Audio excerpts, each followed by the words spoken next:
Hi guys! Another day, another vlog! So itong video pala mga ka-babes no ay noong Sabado pa to ng hapon at narito kami ngayon para sa aming community outreach program. Bago tayo magsimula sa pagbibigay, syempre unang-una natin gagawin ay manalangin sa Panginoon. Hiling natin na maging maayos at mapagpalang ang ating programa at naway makatulong tayo sa mga nangangailangan. At alam nyo ba, minsan sa sobrang abala natin sa buhay, nakakalimutan na natin kilalanin at tulungan ang ating mga kapitbahay. Ngayong hapon, nandito tayo para magbahagi, makipagkilala at ipakita ang malasakit sa ating komunidad. At ngayong hapon, sisimulan na namin ang aming outreach. Dito lang kami, malapit sa aming simbahan, kasama ang aming mga kasamahan. At sa mga oras na ito ay kanya-kanya na kaming bit-bit sa mga ipapamigay. Hindi man ito marami, ang importante ay nagagaling ito sa puso. At kasama rin namin ang caretaker ng simbahan para siya ang mag-guide kung saan at kanino kami mamimigay. Ngayon ay may nihanda lang kaming tulong para sa 13 pamilya dito malapit sa simbahan. At una naming binigyan ang caretaker, tapos sumunod na ang mga kapitbahay na malapit sa simbahan. At ngayon, kanya-kanya na kaming namimigay sa mga bahay-bahay dito sa komunidad. Kasama natin ang ating mga volunteers at makikita nito kung paano natutuwa at napapasalamat ang ating mga kapitbahay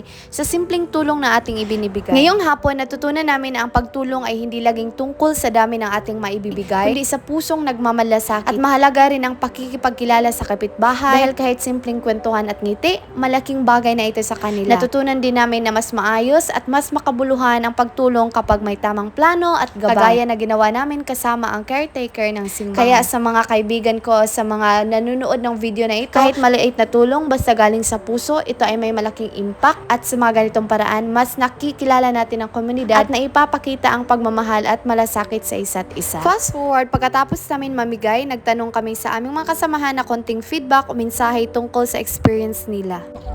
Giving gifts to our neighbors is a beautiful practice that we are actually doing here at Central Church of Saraburi, and we are aiming to do this quarterly. And as we see the surroundings, there are lots of friends and families who really need help, and we believe that this is a good avenue to share to them our blessings and at the same time the truth. And we are hoping that you are praying for our church at Saraburi Central. At pagkatapos namin mamimigay, syempre may konting katuwaan kasi nandito kami sa ibang bansa at may language barrier nga, kaya nagtutulakan pa kami kung sino ang magta-translate. Bốc nghịch này à?